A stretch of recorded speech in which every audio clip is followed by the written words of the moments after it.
Que el Señor les bendiga. Le damos gracias al Señor por la oportunidad que tenemos nuevamente de estar juntos. Hay 239 personas y está allí en primer lugar Joy Luciani, la cual está allí en Chile con toda su familia. Yo estoy transmitiendo de acá de Mendoza, Argentina. Les habla el pastor evangelista José Luis Luciani y vamos a estar tomando una porción bíblica en el libro de Apocalipsis, en el capítulo 3. ¿Sí?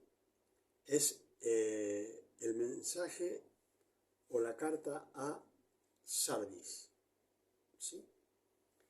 Y bueno, vamos a estar leyendo en el nombre del Padre, del Hijo y del Espíritu Santo.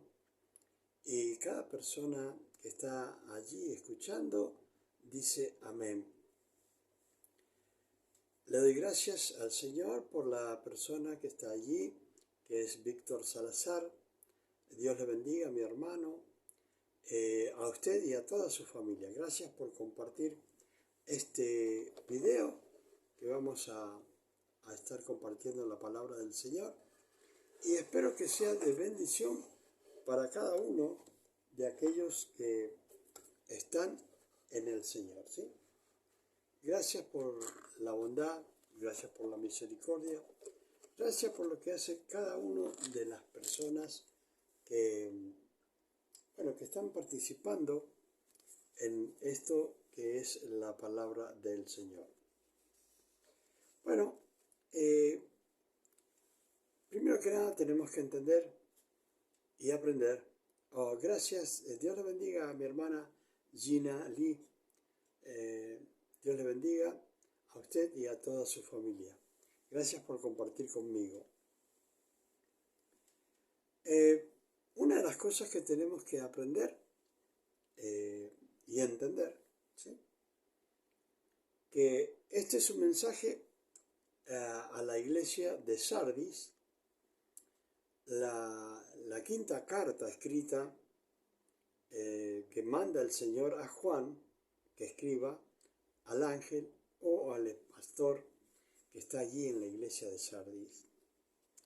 Para que entendamos, Sardis significa sobreviviente, ¿sí? Y después vamos a ver cómo es que todo tiene una combinación entre nombres y lo que está sucediendo. Esta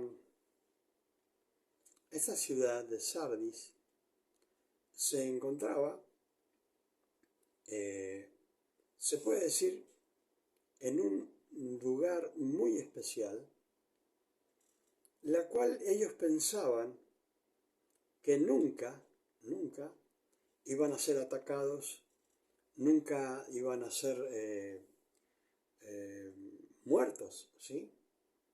O asaltados por otras personas o enemigos.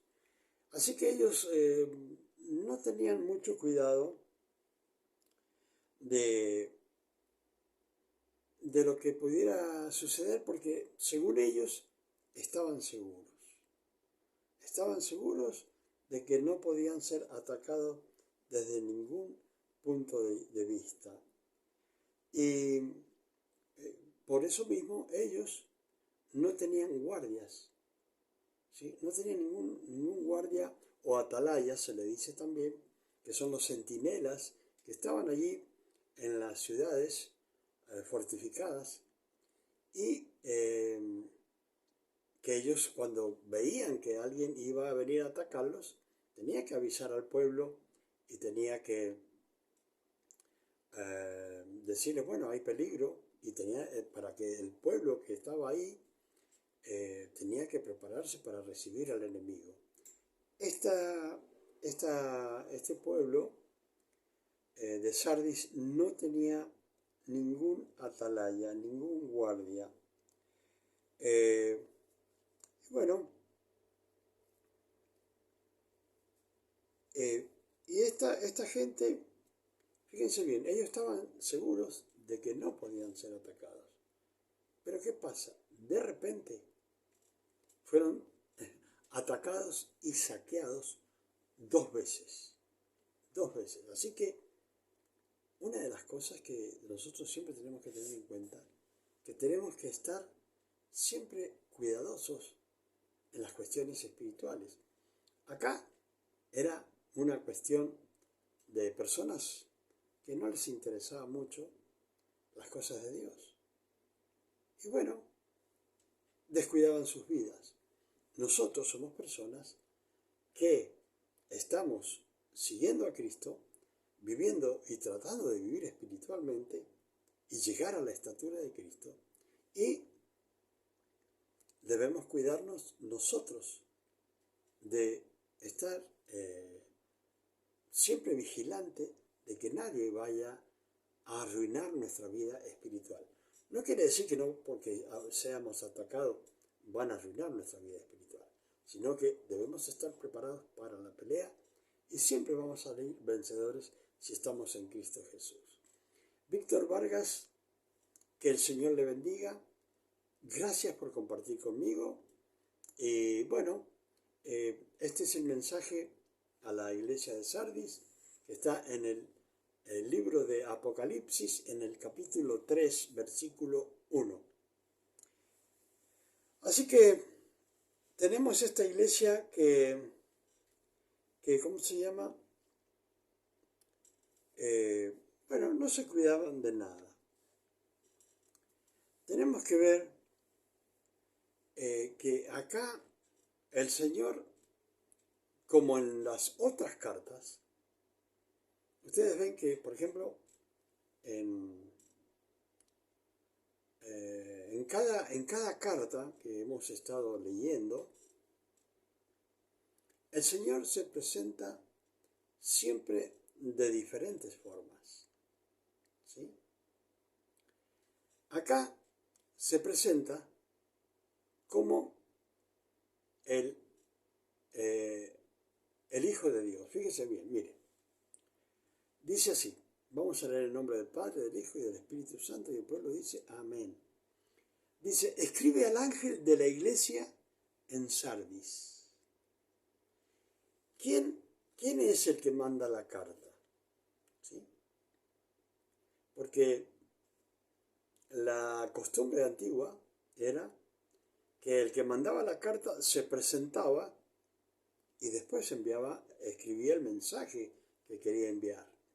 Acá le está diciendo el mismo Señor al apóstol Juan, ya anciano, ya cuando Juan creía que ya no iba a servir para nada, iba a terminar allí preso por predicar el Evangelio en la isla de Patmos, el Señor va y lo busca. Y cuando ve al Señor se queda postrado ante sus pies. Entonces él le dijo que lo iba a llevar en el Espíritu a conocer muchas cosas que está relatado en el libro de Apocalipsis. Y entre las cosas que comienza el Señor es a decirle a Juan, escribile a las iglesias. Eran 7 iglesias que el Señor le enviaba una carta, ¿sí? Y en esta carta él se presenta y dice, escribe al ángel. Está diciendo, escribe al pastor, escribe al líder, ¿sí? De la iglesia de Sardis. Fíjese con qué cariño y amor lo llama. Al ángel, al mensajero de la iglesia de Sardis, escribirle esto, le dice a Juan. El que tiene los 7 espíritus de Dios. Fíjense bien, porque hay personas que no saben en realidad cuáles son los espíritus de Dios. Bueno, los espíritus de Dios son 7. Y fíjense bien cuál es. Ustedes también lo pueden ver, si lo buscan, en Isaías 11:2. ¿Sí? Pero acá vamos a estar yendo directamente a las cosas porque para ahorrar tiempo. Dice y reposará sobre él espíritu de Jehová. ¿Sí? Está hablando de Jesucristo. Los espíritus que iban a estar sobre nuestro Señor Jesucristo. ¿Y cuál es el primero? El espíritu de Jehová, el espíritu de Dios. Después, ¿cuál espíritu? El espíritu de sabiduría y de inteligencia. Acá cuando está hablando de espíritu de sabiduría, primero que nada tiene el espíritu de Dios. Ustedes y yo tenemos el espíritu de Dios, el espíritu de Jehová. Y también dice el espíritu de sabiduría e inteligencia. Muchas veces cuando nosotros estamos aconsejando a personas, necesitamos el espíritu de sabiduría.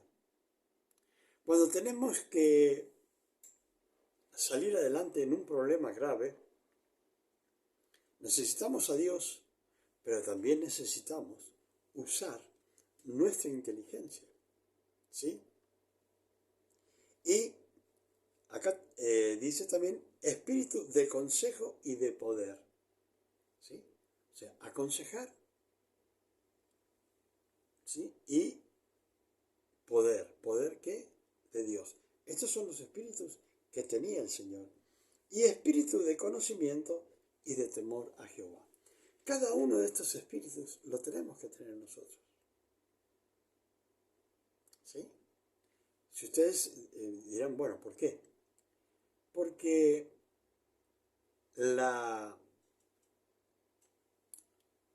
intención de Dios es que nosotros lleguemos a la plenitud o estatura espiritual de nuestro Señor Jesucristo. Entonces, no podemos llegar a la estatura espiritual de nuestro Señor Jesucristo si no tenemos los espíritus. Primero, el espíritu de Dios. Segundo, necesitamos tener el espíritu de sabiduría para trabajar en las cosas de Dios. Necesitamos tener inteligencia, espíritu de inteligencia, ¿sí? Para hacer las cosas, ¿sí? Que Dios nos manda hacer. Las estrategias para cómo trabajar en la obra de Dios. Porque en todo se necesita estrategia. En los planes que usted haga en su vida para su prosperidad, tiene que tener una estrategia. Si realmente quiere prosperar en lo espiritual, debe tener una estrategia que viene de usar la inteligencia, la cual Dios nos da en uno de sus espíritus. Y dice espíritu de consejo y de poder. O sea que Dios, o nuestro Señor Jesucristo, nos da un espíritu de consejo y de poder. ¿Poder cómo? Bueno, el poder es para trabajar en las cosas de Dios, para que usted ore creyendo y teniendo fe en Cristo Jesús, y para que se produzcan manifestaciones del poder de Dios cuando usted ore, en la cual una persona va a resultar siendo sana. Si es una cuestión de una sanidad que necesite, o recibirá un milagro que necesita. ¿Sí? Hay que entender que la sanidad es algo que puede operar un doctor, pero hay cosas cuando ya el doctor dice, solo se necesita un milagro para salvar la vida de esta persona. Entonces, ¿qué es lo que significa esto?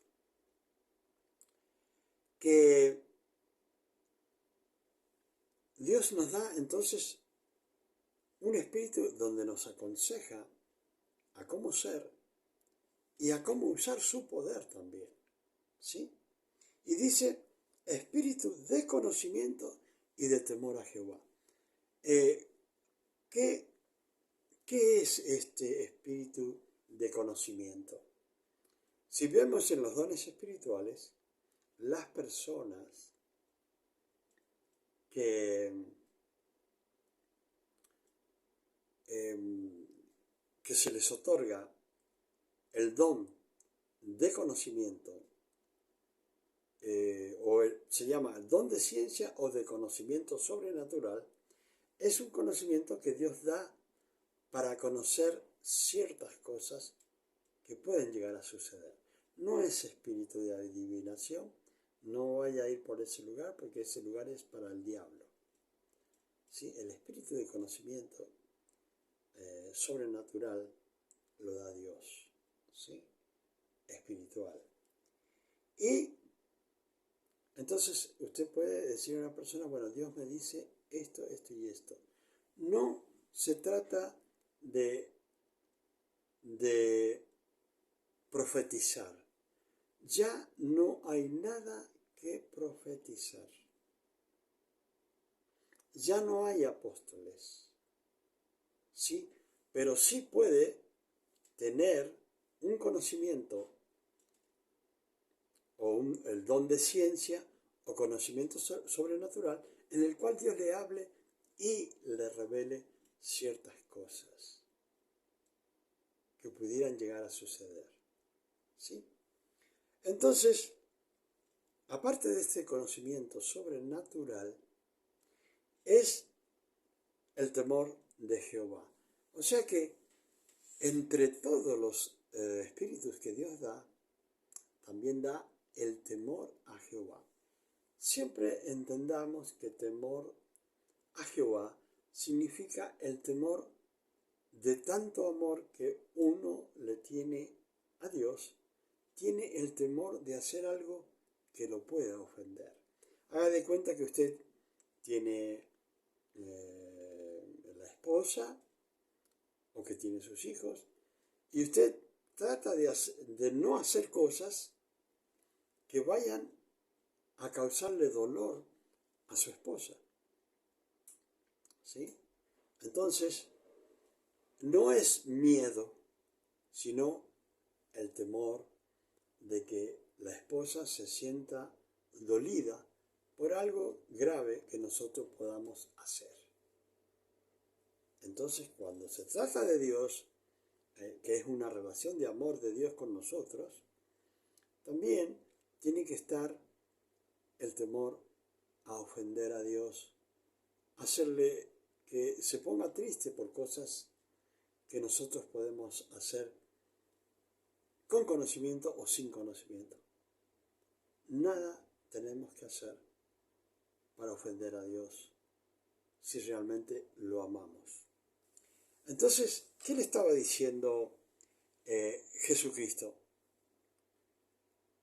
Le estaba diciendo al ángel, mira, el que te está hablando, y escribía ahí Juan, al ángel de la iglesia, al pastor de la iglesia, el que te está hablando es el que tiene los 7 espíritus de Dios, los espíritus que yo termino de describir.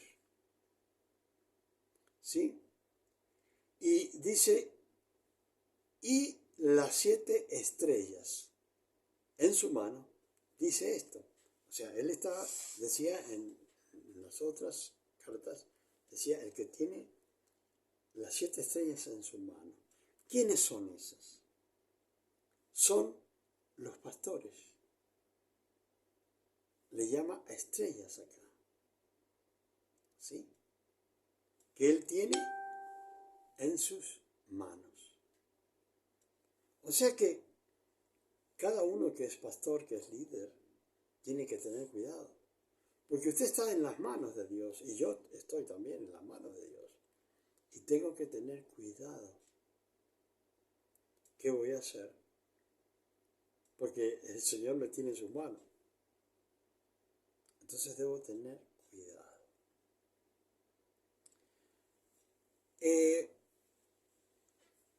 Acá le comienza a decir algo muy especial al ángel o estrella o al mensajero de Sardis. El líder allí le dice yo conozco tus obras. ¿Sí? O sea, le está diciendo, yo conozco lo que estás haciendo. Las obras de uno son las cosas que nosotros hacemos. Y cada obra de uno no queda al descuido del Señor. Él tiene cuidado de todas las cosas. Y sobre todo que las cosas salgan bien y que uno las haga bien para la gloria de Dios. Entonces le está diciendo, yo conozco tus obras, yo sé lo que haces. Y eso se lo dice al ángel de esa iglesia, al pastor de esa iglesia, se lo dice a todos los pastores de la iglesia de hoy, ¿sí? Y a todas las personas que dicen ser cristianas, el Señor le dice eso. Yo conozco tus obras. No te puedes esconder de mí, porque donde vayas yo voy a saber lo que estás haciendo y cuáles son tus obras. Te cuidas del pastor, pero no te puedes cuidar de los ojos de nuestro Señor Jesucristo, que son como llamas de fuego y que atraviesa todo. Entonces le dice, yo conozco tus obras, que tienes nombre de que vives y estás muerto. Fíjense bien qué doloroso, qué impresionante que es la forma que el Señor habla. Le está diciendo, yo conozco tus obras, que tienes nombre de que vives. Le voy a decir esto, tú tienes, yo conozco tus obras, que tienes nombre de que aparentas estar con vida, le está diciendo, que aparentas estar con vida, pero estás muerto. Esto es algo que nosotros tenemos que tener cuidado, mucho cuidado. Cuando le habla el apóstol Pablo a Timoteo en una de las cartas, le está aconsejando muchas cosas y entre ellas le dice, no una fe fingida. Y podríamos decir que una de las cosas que más se puede ver en la iglesia es una fe fingida. Solamente los buenos frutos de una persona pueden decir que es una fe verdadera. Digo, los buenos frutos de una persona. ¿Sí? Y porque en la palabra dice, todo árbol que no da buen fruto, lo voy a cortar. ¿Sí? O sea que no solamente tenemos que estar espiritualmente vivos, sino que también tenemos que dar buenos frutos para que se vean que es una fe verdadera, no una fe fingida. Entonces, hay muchas personas que podemos ver que ante muchas otras fingen una fe. No es su propósito la vida y el salvar o el llevar la salvación de Cristo a las vidas, sino su propósito es algo para sí mismo que tiene en su corazón y no tiene el espíritu de servicio para que las almas sean salvadas. Entonces, muchos aparentan que están espiritualmente bien. ¿Sí? Yo me acuerdo que una vez una persona en un grupo evangelístico que yo tenía, quería hablar mucho, quería hacerse el que sabía mucho, y hablaba de cualquier profeta y le ponía un capítulo que no existía. Él ante los demás estaba fingiendo una sabiduría que no tenía. Estaba tratando de demostrar a los demás que sabía, pero no entendía que habían otros que podían saber más que él y que sabían que no existía ese capítulo en la Biblia.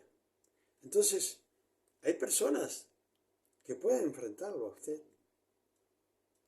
y pueden decirle, sí, esto, el otro, muchas cosas. Pero cada vez que una persona se vaya a enfrentar a usted y le quiera enseñar, dígale que le enseñe por medio de la palabra de Dios. Que no le enseñe por cuentos de hadas o fábulas de viejas, dice el apóstol Pablo, ¿sí? Sino con la palabra de Dios. Que usted sepa que es un líder realmente responsable ante la presencia de Dios. Así que, fíjense bien, acá dice, yo conozco tus obras, que tienes una fama de que estás espiritualmente lleno del Espíritu de Dios. Pero dice, realmente te digo, vos tenés en tu cabeza que estás lleno del Espíritu. Pero el Señor dice, yo te digo, estás muerto. Sí, pero por eso dicen algunos, el mismo Señor dice, bueno, en algún momento me van a decir, pero Señor, ¿acaso yo no fueron sanas personas en tu nombre? ¿No fueron liberados en tu nombre? ¿Sí? No prediqué la palabra. Sí, pero ¿qué dice el Señor? Ustedes apártense de mí. ¿Por qué? Porque son hacedores de maldad. Pero ¿cómo si? Uno dice, pero ¿cómo si predicaba? Si sanaban los enfermos. Es que Dios siempre respalda su palabra. ¿Sí? Pero Él está mirando el corazón de las personas. Y cuando el Señor estaba hablando, muchos van a venir y me van a decir, Señor, Señor. Y Él dice, no todo el que me diga, Señor, Señor, y muchas veces, va a entrar al reino de los cielos. Eso lo dice el Señor. Entonces, olvidemos de fingir ante los demás que tenemos cierta reputación de sabiduría y somos unos falsos en la palabra de Dios. Ahora dice, fíjense lo que le está diciendo el Señor, le está en la carta, le sigue diciendo allí al ángel de Sardis, al pastor de Sardis, al mensajero de Sardis, le dice, sé vigilante. ¿Qué significa ser vigilante? Acá, vigilante, una de las palabras que se usa para la policía. ¿Por qué? Porque el vigilante es el que está vigilando todo el tiempo mientras está con su uniforme. Sí, es un policía que está con su uniforme y todos saben que es un vigilante. ¿Por qué? Porque está cuidando de que no sucedan cosas malas y si llegan a suceder, tiene que intervenir para terminar con eso. Entonces, en la vida espiritual, dice, sean vigilantes, estén atentos. ¿Qué significa velen, ¿sí? Velar significa vigilar.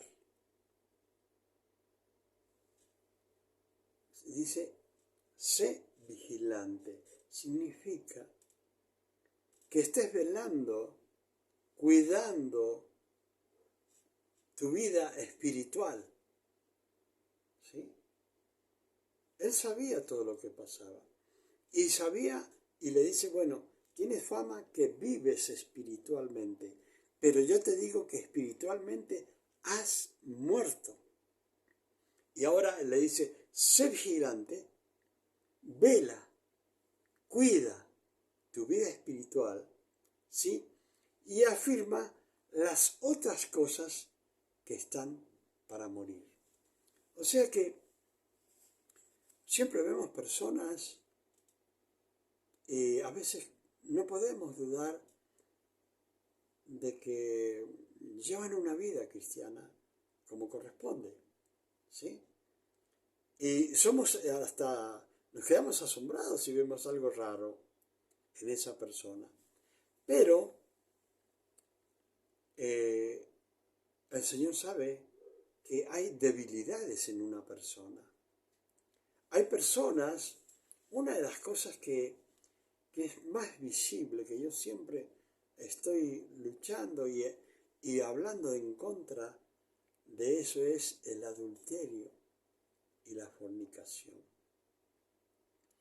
Hay personas que aparentan ser muy espirituales, pero aparentan, pero espiritualmente están muertos. ¿Por qué? Porque están viviendo una doble vida.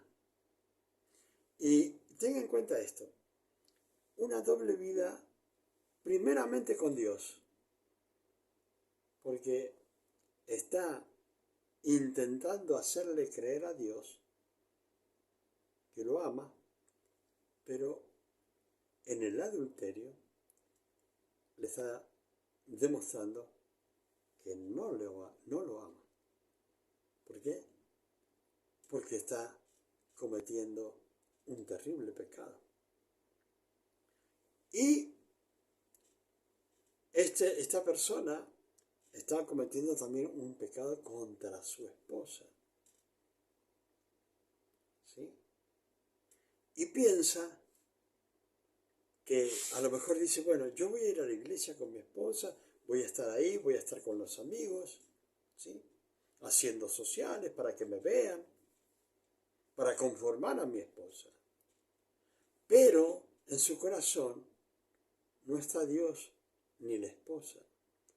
Está en su corazón el momento que puede estar libre para poderse ir con la persona que adultera. Está contando los minutos para llegar y estar con la persona que adultera, ¿sí? Entonces adultera con Dios y adultera con la esposa. ¿Y qué pasa? Que hace creer que espiritualmente está bien, que es bueno, que cumple en la iglesia, que cumple en todos los lugares, que cumple con la familia. Sin embargo, en su corazón, ¿cómo es tan grande la mentira? Que ya cree en su corazón que no está haciendo nada malo, ¿sí? Ahora, ¿qué pasa? Siempre en estas circunstancias, siempre estas personas viven así, son muy movedizas, están pendientes de ciertas horas, están planeando el momento que pueden irse con la mujer que adultera y quitarle el tiempo que le corresponde a la esposa legítima. Y ese tiempo que lo tiene para la esposa legítima, lo usa con la que adultera.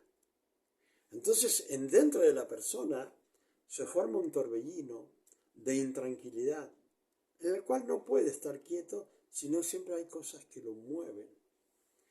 cosas que las está pensando permanente y no disfruta el momento porque está pensando en la otra persona que ilegalmente tiene fuera del matrimonio.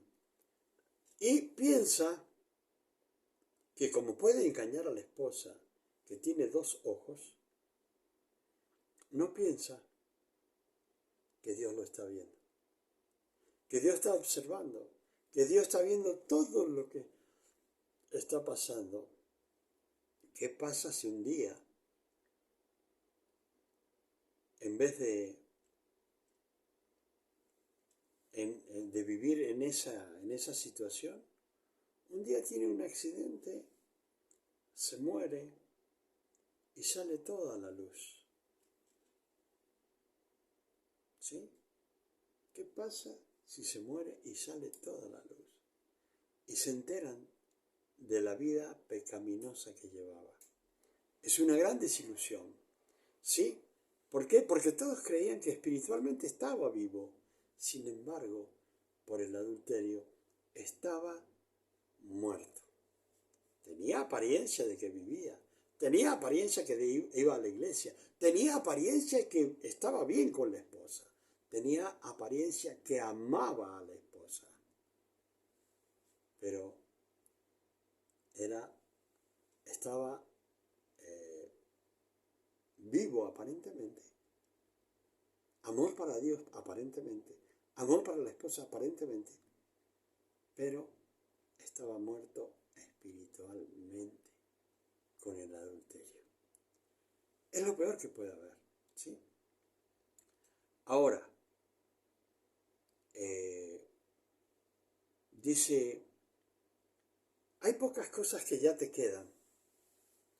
Cuando le está diciendo el Señor así, ¿qué es lo que le está diciendo? Bueno,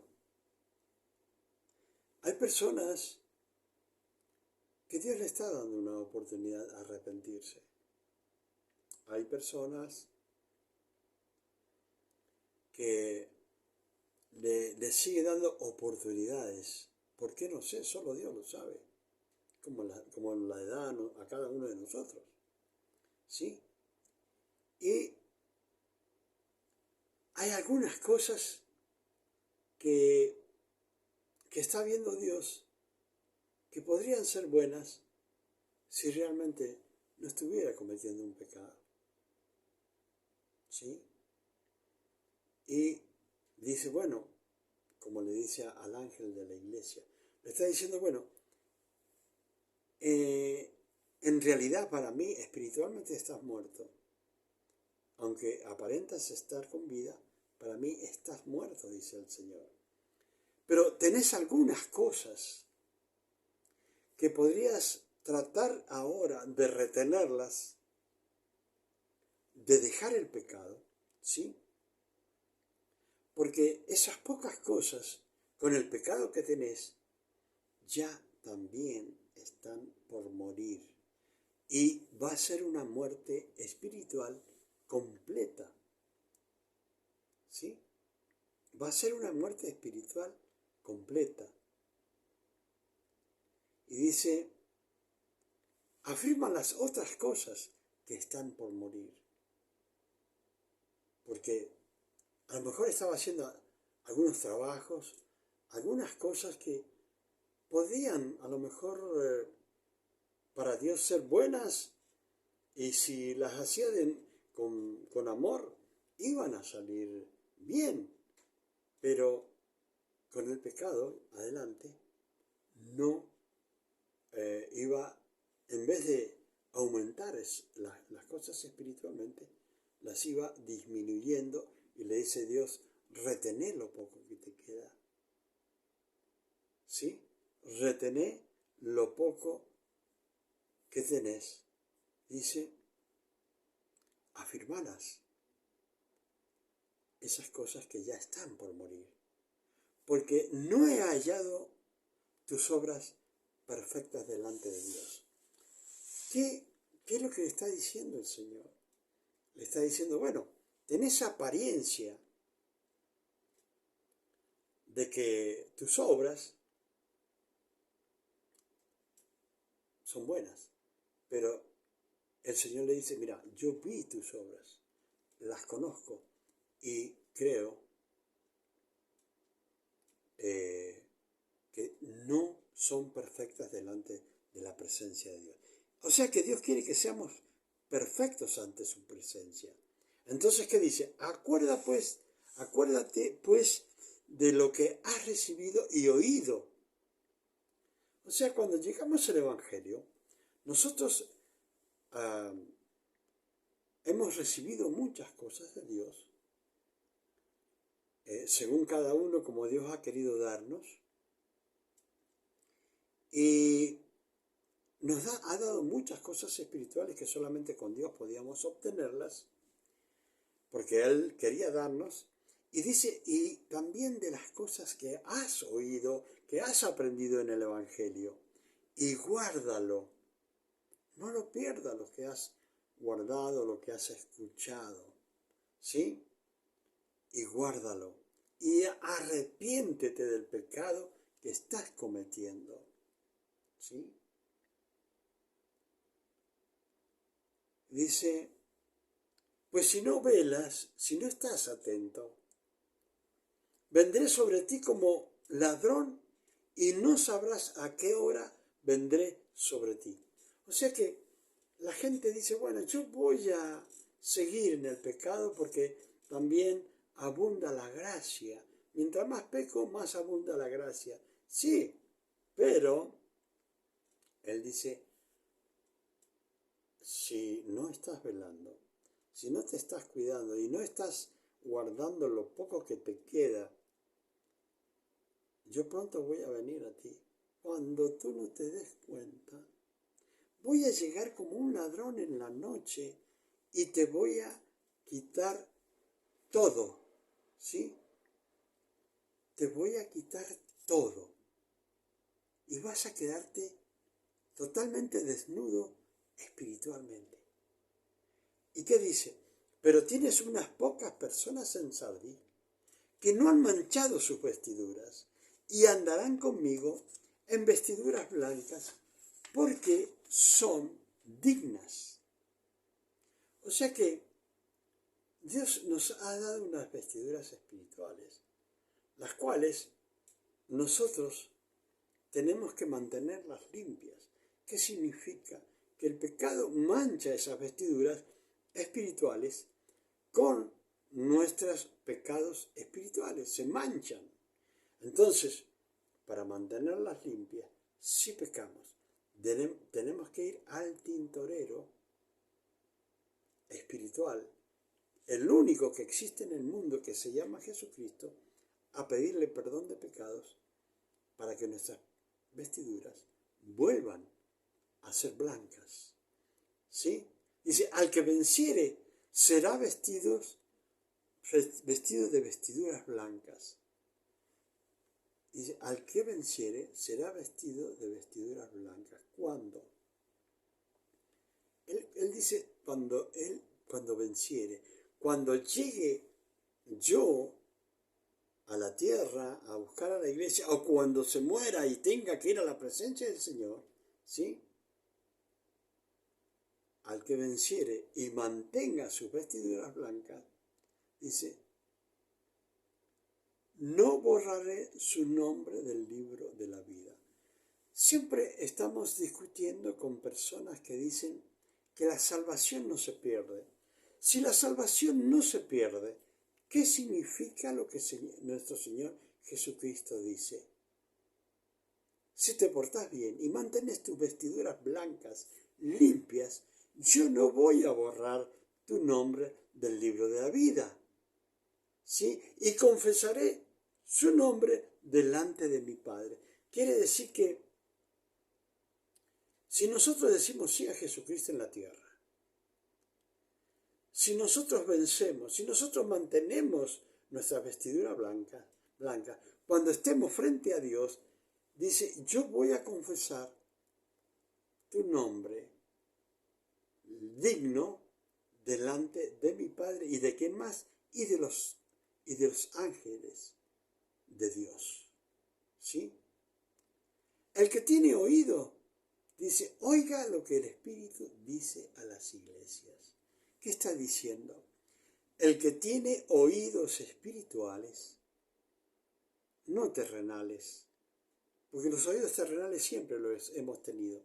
El que tiene oídos espirituales, que los otorga el Señor, ¿sí?, a través de su Espíritu, dice, oiga lo que el Espíritu le está diciendo a las iglesias.